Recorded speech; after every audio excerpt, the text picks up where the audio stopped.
Welcome to episode 24 of Bee's Travelogue. Look at this steep street, one of the steepest I have ever walked up, and I've seen cars and motorbikes come down it. My goal on this last day in Busan was to climb a mountain that overlooked Gamcheon village. I had located what looked like the right mountain on Google Maps, took a bus to the trailhead, climbed that steep road, and then walked up a very steep trail into the forest. However, after I reached a small temple, the trail sort of fizzled out. At first I tried to keep on going, but then I realized it was too dangerous by myself on an unmarked trail, so I turned around and came back to this beautiful view of Busan. I was a bit frustrated with the time wasted at this mountain, but went back to the bus stop to head to Gamcheon village itself. I consistently used Google Maps while I was in Korea.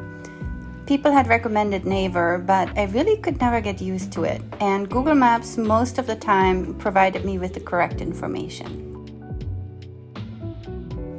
It was still morning even after my excursion to the mountaintop, so the light looking west onto the Gamcheon houses was just right.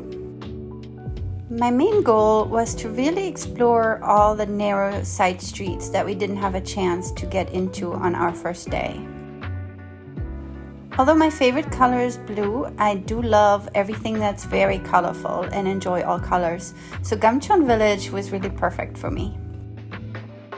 I'm always on the hunt for treasures, such as beautiful doors, special artwork, steep staircases, and wonderful views. I took a lot of videos while exploring the narrow side streets leading off from the steep staircase called Stairs to See Stars.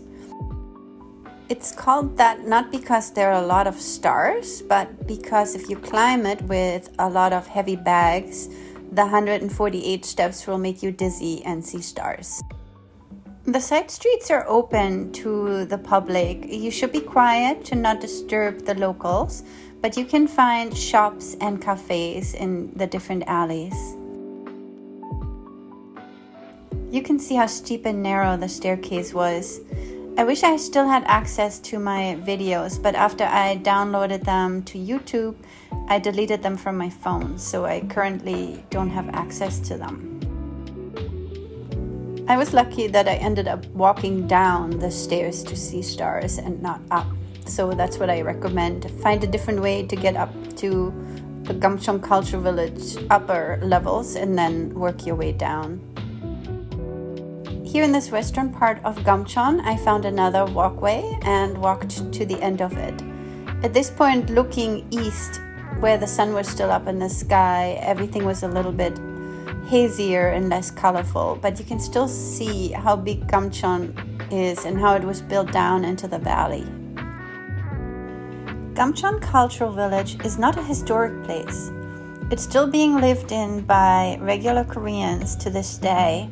Most of them are the original inhabitants that moved there after the Korean War in 1953.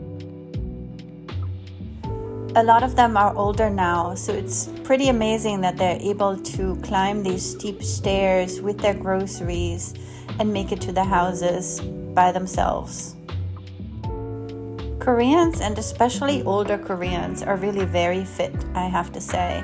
That's why I was always amazed getting to the top of mountains and seeing the gym equipment and seeing the older Koreans using it. Almost every staircase in Korea has some sort of artwork that you can see better when you turn around and look back up.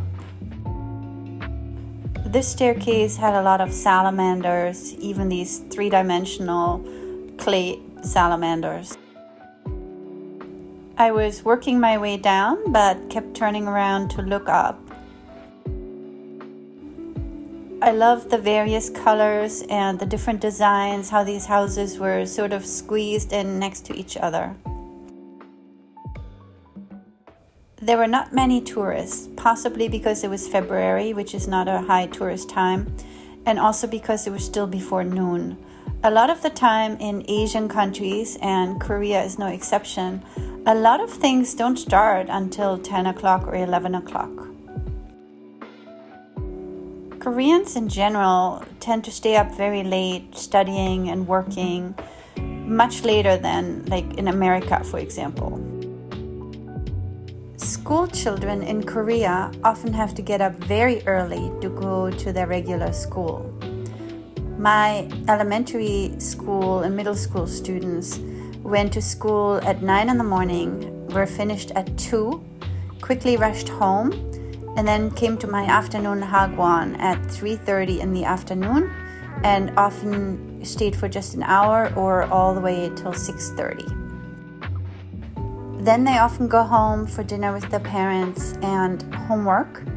And a lot of the time, many of these students still have tutoring sessions afterwards. High school students have to get up much earlier. Their school starts more around 7 o'clock, so they have to get up really early and then work till very late in the afternoon and then go to hagwon after that. I had high school students that I would see around 6:30 or 7 o'clock, sometimes until 9 o'clock. Then they would go hang out at the cafe and study together. My school director's son, who was in his last year in high school and trying to get into medical school, was picked up by his mom from his boarding school at 10:30 at night to attend a tutoring session until midnight. I'm happy to report that he was accepted into medical school.